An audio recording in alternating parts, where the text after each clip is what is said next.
بسم اللہ الرحمن الرحیم۔ علم عقائد۔ پہلا درس علم عقائد کے مختصر سے تعارف کے بارے میں ہے۔ علم عقائد میں اس کائنات کے بارے میں انسان کی عقل کو درپیش سوالات کا جواب دیا جاتا ہے۔ انسانی عقل ہمیشہ سوال کرتی ہے، اور عقل صرف انسانی وجود کی خاص توانائی ہے۔ اللہ تعالیٰ نے انسان کو سب مخلوقات سے اشرف اور برتر قرار دیا، اور انسان کی تمام موجودات پر برتری اور فضیلت اسی عقل کی وجہ سے ہے، کیونکہ عقل کی مدد سے انسان کسی چیز کو سمجھتا ہے اور اپنی زندگی کے متعلق مختلف فیصلے کرتا ہے۔ عقل انسانی برتری کا معیار اور ملاک ہے۔ عقل نہ ہو تو انسان کی سمجھ بوجھ کی طاقت عام حیوانوں کی مانند ہی ہو کہ بس زندگی بسر کرنے کی دوڑ میں لگے ہوئے ہیں اور اپنے ارد گرد کی دنیا کے متعلق کبھی سوچ بچار ہی نہیں کرتے۔ حیوانات صرف اپنی جسمانی خواہش اور شہوت پوری کرنے کی خاطر خوراک اور غذا تلاش کرتے ہیں، اور زیادہ سے زیادہ انہیں رات بسر کرنے کے لیے ٹھکانہ اور آشیانہ بنانا ہوتا ہے۔ اس سے بڑھ کر یہ سوچنا کہ میں کیا ہوں، میرا مقصد کیا ہے، مجھے کس نے بنایا ہے، یہ سوالات نہ حیوانات سوچتے ہیں اور نہ ان میں سوچنے کی صلاحیت ہے، بلکہ وہ جبلی اور فطری طور پر اپنی زندگی کے متعلق جو کچھ جانتے ہیں اسی کے مطابق زندگی بسر کرتے ہیں، اور اس سے بڑھ کر انہیں کچھ جاننے کی ضرورت ہی نہیں ہوتی۔ حیوانوں کو یہ سیکھنا نہیں پڑتا کہ ہماری خوراک کیا ہے اور ہم نے خوراک تلاش کیسے کرنی ہے۔ حیوانوں کو یہ سیکھنا نہیں پڑتا کہ ہماری زندگی کے لیے خطرہ کیا ہے اور ہمیں خطرے سے کیسے بچنا ہے، بلکہ وہ فطری طور پہ ہی یہ سب کچھ جانتے ہیں اور خدا کی طرف سے عطا شدہ سمجھ بوجھ کے مطابق اپنی روٹین کی زندگی گزارتے رہتے ہیں، اور اس کائنات کے بارے میں ان کو کبھی سوچنے کی ضرورت ہی نہیں پڑتی، جبکہ انسان ایسا جستجو گر موجود ہے کہ ہمیشہ اسے کچھ نہ کچھ سمجھنے کی ضرورت رہتی ہے، اور جس چیز کی اسے سمجھ نہ ہو اس کا ضرور کھوج لگاتا ہے۔ اسی جستجو کی خواہش سے انسان اپنے ارد گرد کی چیزوں کے بارے میں سوچتا ہے۔ انسان اپنی عقل کی طاقت سے حقیقت کی جستجو کرتے ہوئے اس کائنات کے بارے میں سوچتا ہے، اور اس کی عقل اور ذہن میں مختلف سوالات ظاہر ہوتے ہیں۔ مثالیں توجہ سے سنیے۔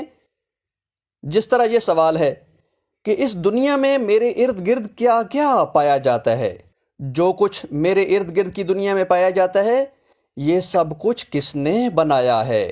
کیا ان سب چیزوں کا کوئی مقصد ہے؟ اور خود اپنے بارے میں انسان کا سوال، میں خود اس دنیا میں کیسے اور کیوں آیا ہوں؟ اگر میں اس دنیا میں اپنی مرضی سے آیا ہوں تو مجھے اس کی کیوں کوئی خبر نہیں، اور اگر میں اپنی مرضی سے اس دنیا میں نہیں آیا تو اس دنیا میں جو میرے سامنے مشکلات آتی ہیں کیا میں ان کا حقدار ہوں، اور کیوں؟ یہ مشکلات اور مصیبتیں کیوں آتی ہیں؟ دنیا میں پیش آنے والی مشکلات کے پیچھے کون ہے؟ یہ مشکلات بھری دنیا ہی کیوں ہے؟ اس دنیا کے پیچھے کون ہے؟ یہ زمین و آسمان کیا ہے؟ یہ ستاروں بھرا آسمان اور قدرتی خزانوں سے بھری زمین کیسے بنی؟ ان سب کا بنانے والا کون ہے؟ وہ کہاں ہے جس نے یہ سب کچھ پیدا کیا ہے، اور اس کی صفات اور خصوصیات کیا ہیں؟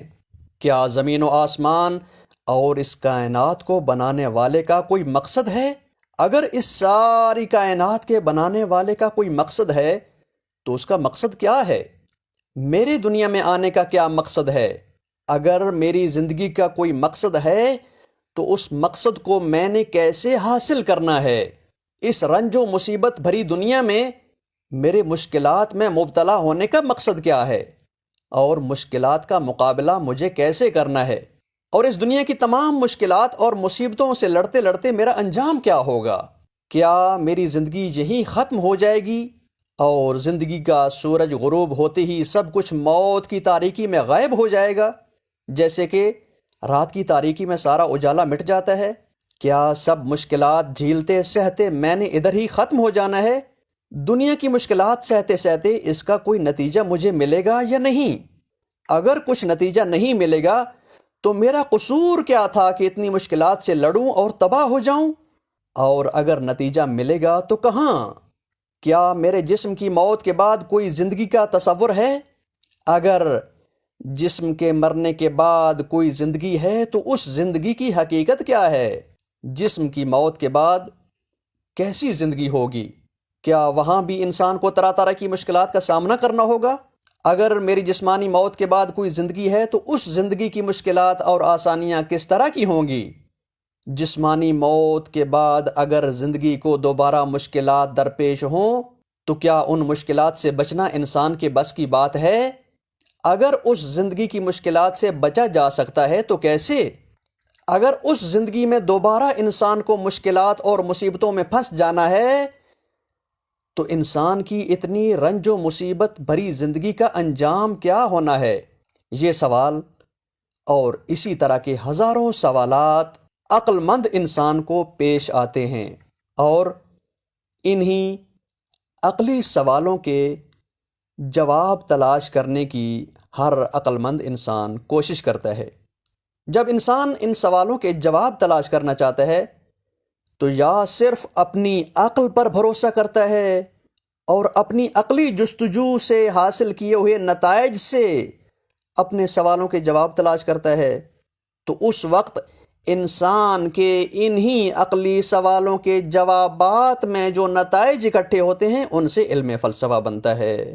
علم فلسفہ اس کائنات کی حقیقت، کائنات کو بنانے والے کی صفات، انسانی وجود کی حقیقت اور انسانی زندگی کے مقاصد پر گفتگو کرتا ہے، اور یا پھر انسان اپنے انہی عقلی سوالوں کے جوابات کسی دین کا سہارا لے کر تلاش کرتا ہے اور دینی کتابوں سے ان سوالوں کے جواب تلاش کرتا ہے، تو حاصل شدہ نتائج سے علم کلام بنتا ہے، اور علم کلام انسان کے انہی عقلی سوالوں کے جوابات دینی تعلیمات کی مدد سے پیش کرتا ہے، اور حاصل شدہ نتائج سے انسانوں کے عقائد اور عقیدے بنتے ہیں۔ پس علم فلسفہ کائنات، کائنات کے خالق اور انسان کی حقیقت کے بارے میں انسانی عقل کے ذریعے حاصل کی گئی معلومات کا نتیجہ ہے، جبکہ علم کلام انہی حقائق کے بارے میں دینی متون اور دینی کتابوں سے حاصل کیے گئے بنیادی نظریات کا مجموعہ ہے۔ البتہ علم کلام کا فائدہ صرف دیندار لوگوں کو ہوتا ہے، مگر علم فلسفہ دینداروں کے علاوہ سبھی عقل مندوں کو کام آتا ہے، کیونکہ علم کلام کا سارا بھروسہ دینی متون پر ہوتا ہے، اور دین کے منکر علم کلام کو نہیں مانتے، مگر شیعہ علم کلام فلسفی دلائل کے ساتھ ساتھ سفر کرتا ہے تاکہ دینی متون سے حاصل شدہ نظریات کو عقلی دلائل کی شکل میں پیش کیا جا سکے، اور اسی وجہ سے شیعہ علم کلام پر غیر دیندار اور ملحد آسانی سے اعتراض نہیں کر سکتے، اور اگر اعتراض کریں بھی تو شیعہ علم کلام فلسفی اور عقلی روح سے بہترین دلائل سے بات کرتا ہے، جبکہ غیر شیعی علم کلام میں اتنی پختگی نہیں ہے۔ علم کلام ٹوٹلی اگر فلسفے سے جدا ہو جائے تو کسی بے دین کو دیندار نہیں بنا سکتا۔ علم کلام کو اگر فلسفی دلائل سے جدا کر کے دیکھا جائے، اگر علم کلام کو فلسفیانہ انداز میں اور عقلی انداز میں دلائل کا سہارا دے کر پیش نہ کیا جائے تو علم کلام کا فائدہ صرف دینداروں کو ہے جو کتاب اور حدیث پر ایمان رکھتے ہیں، اور ایسے لوگ کہ جن کا اللہ کی کتابوں اور انبیاء کی حدیثوں پر عقیدہ اور ایمان نہ ہو، ان کو عقائد دینے میں صرف فلسفہ کام آتا ہے۔ اگر فلسفہ دین کی خدمت میں استعمال کیا جائے تو دینی عقائد کو فطری رنگ میں مضبوط سے مضبوط انداز میں پیش کیا جاتا ہے، اور شیعہ بنیادی عقائد پر اعتراض کرنے والے کو لاجواب کر دیا جاتا ہے۔ اور جب مخالف فرقے عقلی، منطقی اور لاجیکلی طور پر لاجواب ہو جاتے ہیں تو مجبور ہو کر انہیں اس من گھڑت قانون کی پیروی کرنا پڑتی ہے کہ عقیدے پر سوال کرنا حرام ہے، صرف ایمان لانا واجب ہے۔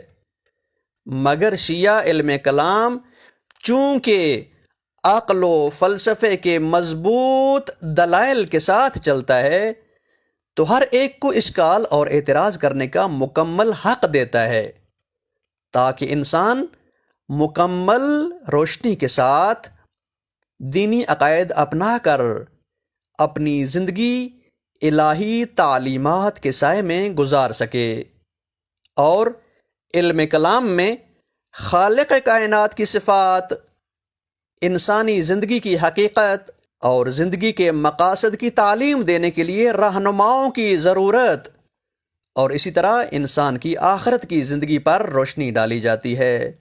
اسی طرح علم کلام ہر عقیدے کی دلیل، اس عقیدے پر ہونے والے اعتراضات کے جوابات پیش کرتا ہے۔ پس علم کلام کے وظائف کیا ہیں؟ علم کلام کا کردار کیا ہے؟ علم کلام نے کرنا کیا ہے؟ علم کلام کے 3 وظیفے ہیں۔ نمبر 1، عقیدے کو واضح طور پر بیان کرنا، کسی عقیدے کی تبیین کرنا، وضاحت کرنا اور اس کے معنی اور تعریفیں بیان کرنا۔ نمبر 2، عقیدے پر دلیل قائم کرنا اور دلیل پیش کرنا کہ جس عقیدے کو علم کلام بیان کر رہا ہے اس عقیدے کی عقلی اور قرآنی دلیل یہ ہے۔ اور نمبر 3، عقیدے پر ہونے والے اعتراض کا جواب دینا۔ یہ 3 وظیفے ہیں علم کلام کے۔ دینی عقائد کی وضاحت جیسے توحید، نبوت، امامت، قیامت اور انسانی روح کے مفاہیم کی وضاحت کرنا کہ یہ بنیادی عقائد ہیں کیا، ان کے معنی کیا ہیں، ان کی تفسیر اور تعریف کیا ہے۔ اور اسی طرح علم کلام انہی عقائد پر دلیل پیش کرتا ہے تاکہ ان بنیادی نظریات کا برحق ہونا ثابت کیا جا سکے۔ اور جب بنیادی نظریات اور عقائد پر مخالفین کے اعتراضات ہوں، اشکالات ہوں، تو ان کو جواب دینا علم کلام کی ذمہ داری ہے، تاکہ بنیادی عقائد میں پیش آنے والے شک و شبہے کو برطرف کیا جا سکے۔ اور ابتدائی مرحلے میں ہم صرف عقائد بیان کریں گے، وہ بھی مختصر دلائل کے ساتھ۔ یعنی ابھی جو ہمارا علم عقائد کا کورس شروع ہو رہا ہے، اس علم عقائد میں صرف سمپلی اعتقادات بیان کیے جائیں گے مختصر دلیلوں کے ساتھ۔